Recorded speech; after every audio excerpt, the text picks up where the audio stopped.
दौगा ये दादा ये तो सुन लो खा जाए दौगा दौगा खा जे की चबा जाए आके चुपचाप बैठ जा तेरे को बस मस्ती कर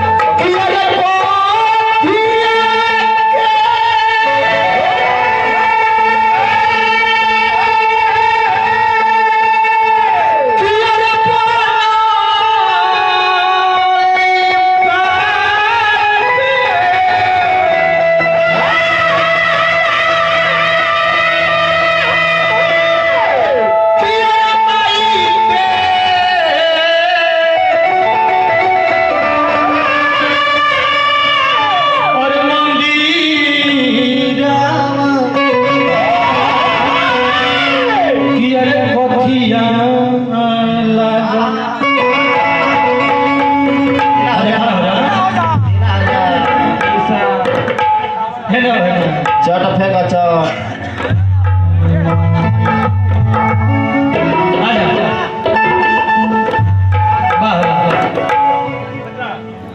हमको लेके दोनों हेलमेट में बड़ा लगती है वाह वाह काय हो खुश रहो आगे बढ़ाओ अरे भाई कब करे ये जो ऊपर से ले लो यही में चल गरी ना ना यही में भी अच्छा रह दिया की कोठी है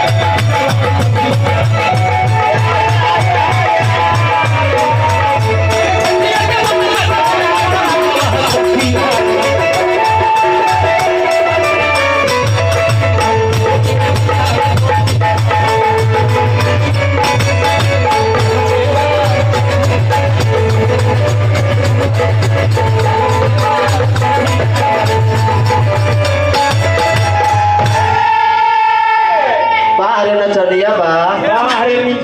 कबार के एकली बैठिए कोई खड़ा रहो कबार के बची गइले हम कबार के बैठ ना कबार के चुपचाप रहो ये तो सवाल हम वही में जवाब गवाला की ओ थोला भाई पथल के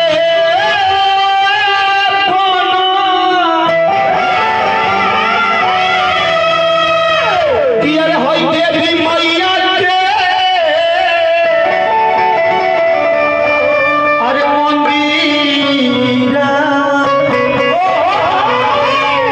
अरे हीरा मोती लागल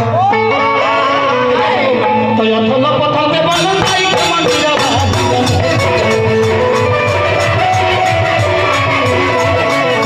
हाय हाय हाय हाय पथल पथल के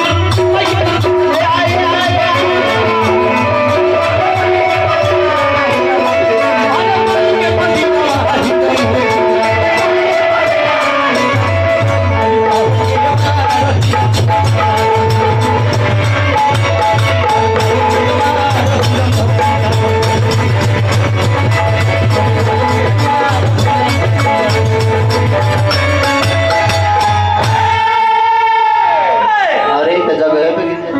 दोनों आदमी के बिचाव में देखिए इनका नहीं हो रहा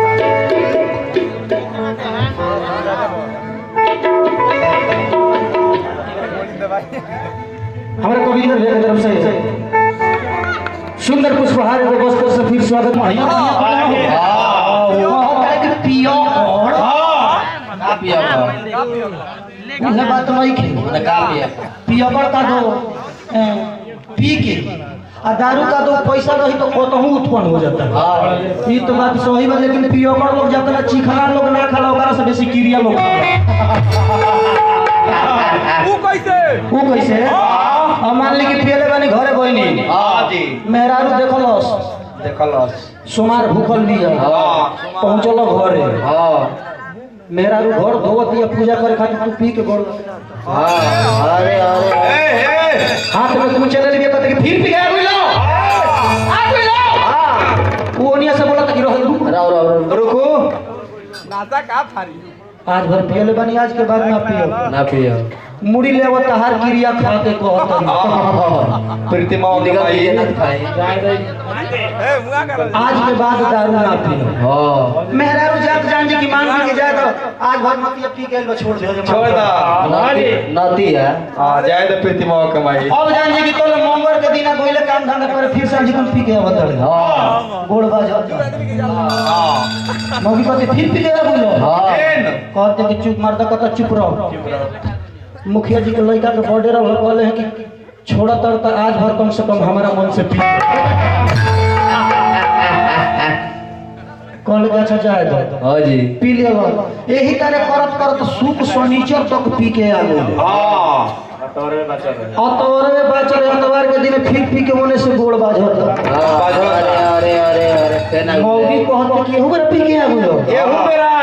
मर्दा कहता कि हद हाल बा भाई हां 6 दिन दूसरा के मन से पियनी तो एको दिन हम अपने मन से नहीं पी हां जी पियकर लोग बहुत चलाक होला हां कवि जी